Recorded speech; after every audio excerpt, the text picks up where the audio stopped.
Sébastien, vous recevez votre invité politique aujourd'hui. Vous recevez Manuel Bompard, député européen de la France Insoumise. Bonjour Manuel Bompard. Bonjour. Bienvenue dans le studio d'Europe 1. Merci d'être avec nous ce matin. Les universités d'été de la France Insoumise s'ouvrent donc aujourd'hui. Et pour le week-end, ce sera sans Jean-Luc Mélenchon. C'est un peu la surprise du chef.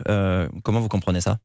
Je le comprends très bien, puisque Jean-Luc Mélenchon avait fait la demande de pouvoir visiter Lula, vous savez, qui est l'ancien président brésilien qui a été mis en prison par son opposant politique. Pour corruption ?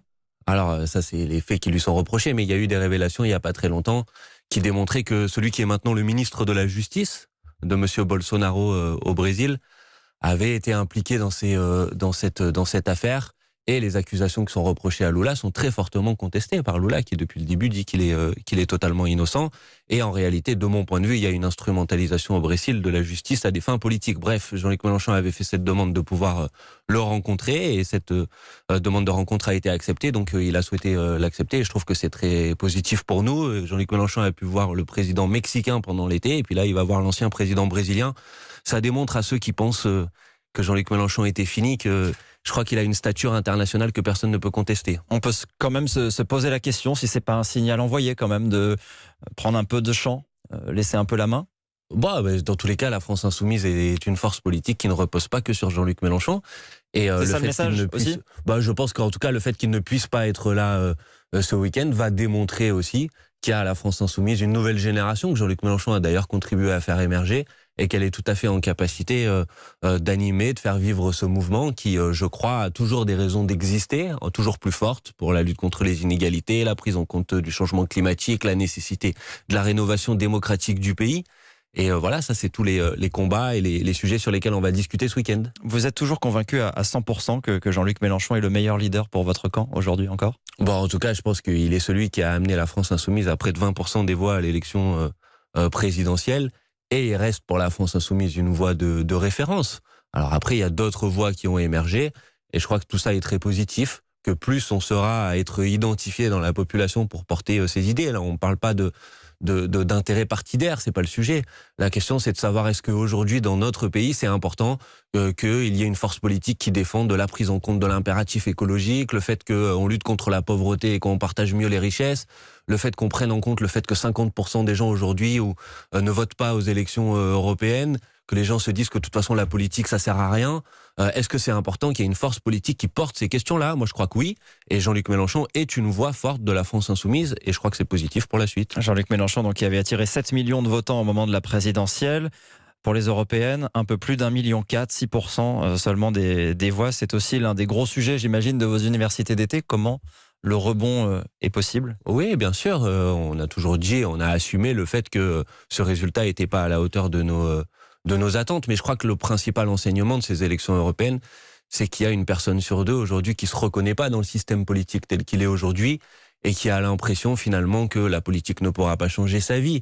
Et nous, la France Insoumise, nous voulons convaincre au contraire qu'il est possible de faire autrement que ce que fait le président de la République aujourd'hui, que quand la France est recordman d'Europe du versement de dividendes, c'est possible de faire en sorte qu'il n'y ait plus un seul pauvre dans notre pays, que quand l'urgence écologique est telle qu'on a 10 ans pour agir, il est nécessaire de changer la manière avec laquelle est organisée l'économie. Vous voyez, ces grandes questions-là, ces grands sujets, ils sont toujours devant nous. Et si la France Insoumise n'a pas fait le score attendu aux élections européennes, ça n'empêche pas que ces questions-là, elles n'ont pas été réglées. Et qu'on a besoin d'une force politique pour les régler. Et moi, j'essaye de convaincre les citoyennes, les citoyens que la France Insoumise peut être cette force politique-là. Les affaires, ça a joué aussi au moment des européennes. On a entendu Jean-Luc Mélenchon être critiqué, y compris dans son propre camp, au moment des tensions, de la fameuse perquisition à la France Insoumise, ce qui va lui valoir une comparution au tribunal au mois de septembre. Il y a aussi les enquêtes sur le financement de la dernière campagne et les assistants parlementaires. On a l'impression que les nuages s'accumulent aussi au-dessus de la tête de Jean-Luc Mélenchon. Écoutez, c'est ce que vous appelez les affaires, de mon point de vue, relèvent là aussi, on parlait du Brésil tout à l'heure, d'une forme d'instrumentalisation de la justice à des fins politiques.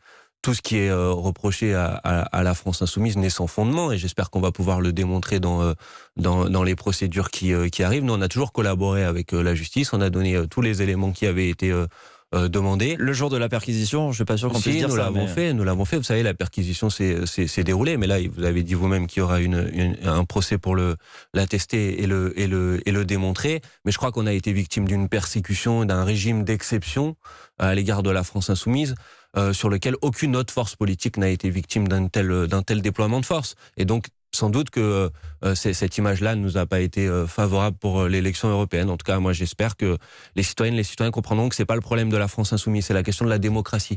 C'est pas normal que quand on va perquisitionner une force politique d'opposition, on puisse le faire sans aucun contrôle de la justice indépendante et sur la simple voie du parquet, parce que les perquisitions dont vous parlez étaient décidées par le parquet, c'est-à-dire directement sous la tutelle du ministère de la Justice. Et ça, c'est un problème démocratique. Si vous voulez faire en sorte que notre démocratie soit en bonne santé, il faut que les forces d'opposition soient protégées d'un point de vue de leur liberté démocratique. Alors, il y a des voix qui s'expriment à gauche, y compris dans votre camp, y compris au PS. On entendait Luc Carvounas ici même hier matin, qui en appelle à une nouvelle union de la gauche qui dépasserait les différents partis. Vous rejetez toujours ce scénario? Un nouveau front de gauche avec y compris le PS, enfin une grande alliance de gauche, c'est possible? Non, mais j'ai entendu Luc Carvounas, il a dit que la proposition qui a été formulée par Jean-Luc Mélenchon, qui s'appelle la Fédération populaire, était une proposition positive. C'est ce qu'il a dit hier à votre micro. Qu'est-ce que ça veut dire, cette Fédération populaire? C'est l'idée que si on pense qu'on va résoudre les problèmes que j'ai cités tout à l'heure, sociaux, écologiques, démocratiques, par un simple accord entre les appareils politiques de la gauche, je pense qu'on se trompe totalement. Qu'il y a un tel niveau aujourd'hui de défiance entre les citoyens et la politique que si on veut rétablir un lien de confiance, il faut aller au-delà d'accords d'appareil. Il faut au contraire que les forces politiques se mettent au service des citoyennes et des citoyens qui décident de se mettre en mouvement. Il y a des élections municipales, par exemple, qui vont venir l'année prochaine. Je ne crois pas que ça sera par des accords à l'ancienne où on se répartit les places sur la liste qu'on va pouvoir répondre aux problématiques qui sont posées. Il faut que les citoyennes, les citoyens qui se mettent en mouvement à l'image de ce qui s'est passé cette année avec la mobilisation des Gilets jaunes voient qu'ils ont derrière eux en soutien les forces politiques d'opposition. Et donc notre désaccord, c'est pas de savoir si on peut travailler avec d'autres. C'est est-ce qu'on travaille juste dans le cercle fermé des appareils politiques ou est-ce qu'on se met au service des dynamiques citoyennes qui se mettent en mouvement? Moi, je suis partisan de ça. J'ai entendu que Luc Carvounas trouvait aussi que c'était une bonne idée. Je trouve ça positif. Et après, il y a une deuxième question, c'est notre rapport au macronisme. Parce que pour faire progresser cette offre politique-là, elle doit être clairement en opposition à la politique gouvernementale. Et le Parti socialiste, malheureusement, n'a toujours pas clarifié son positionnement. Luc Carvounas l'a fait, c'est positif, mais tout le Parti socialiste ne l'a pas fait. Alors, il y a quelques sujets et quelques réformes prévues pour la rentrée qui devrait pouvoir vous rapprocher. La réflexion autour de la réforme des retraites. Notamment, le gouvernement annonce une grande consultation citoyenne. C'est une façon de temporiser un peu? C'est positif pour vous? Non, enfin, vous savez, les consultations citoyennes du gouvernement, on a vu qu'est-ce que ça voulait dire. Ça voulait dire un grand blabla qui dure pendant des mois, un président de la République qui s'offre un temps de parole médiatique extrêmement important pour à la fin des décisions qui n'ont rien à voir avec ce que les gens ont demandé dans la consultation nationale.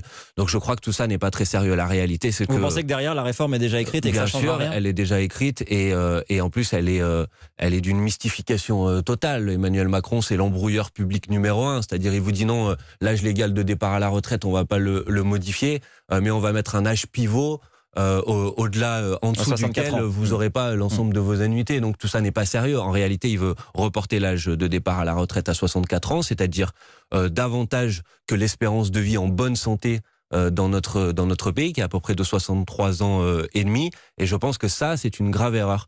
Que vous savez, en France, les salariés sont aujourd'hui 3 fois plus productifs que dans les années 70. Donc il y a de l'argent pour faire en sorte qu'on puisse travailler moins dans la journée, dans la semaine, dans la vie, parce que on va pas s'user toute notre vie au travail. Et que c'est pas normal que quand on a bien travaillé toute sa vie, on puisse pas prendre un petit peu de moment pour en profiter. Manuel Bompard, un dernier mot sur le contre-G7, ce contre-sommet altermondialiste qui se tient à Biarritz cette semaine en attendant le G7. Il y a des manifestations qui sont prévues, l'une est autorisée, d'autres ne le sont pas. Est-ce qu'il faut maintenir par exemple ces manifestations non autorisées au risque que ça tourne à l'affrontement avec les forces de l'ordre? Moi, je me range derrière la position de ceux qui organisent le sommet alternatif. Et ceux qui organisent le sommet alternatif, ils disent nous voulons protester, manifester, mais nous voulons le faire dans le calme et dans un cadre pacifique et nous mettons à distance toutes les formes de violence. Je pense que c'est une position raisonnable et je regrette que le gouvernement en réalité ait fait monter le niveau de tension, par exemple en n'invitant pas les acteurs associatifs à participer au G7, en mettant en exergue un dispositif policier complètement disproportionné. C'est normal qu'il y ait des gens qui contestent le G7. Moi, je conteste le G7, donc je considère que c'est un cadre... Il y a une manifestation qui est prévue. Légitime. Et j'espère que ces manifestations se dérouleront dans le calme. Il y a quand même une grande hypocrisie autour de ce G7. Demander au G7 de lutter contre les inégalités, c'est un peu, si vous voulez, demander à Monsanto de lutter contre les pesticides. Vous voyez, tout ça n'est quand même pas très sérieux. Ces pays-là sont les pays qui sont facteurs d'inégalité. Et je pense que c'est pas eux qui vont résoudre le problème. Pour résoudre les problèmes internationaux, il y a un cadre, ça s'appelle l'ONU. C'est là où la légitimité internationale est représentée, où tous les pays sont représentés. Nous sommes 7 milliards d'habitants, c'est pas à 7 pays de décider pour tout le monde. Merci Manuel Bompard d'être venu ce matin. Je rappelle que vous êtes député européen, vous menez la délégation de la France Insoumise au Parlement européen. Bonne journée. Sébastien.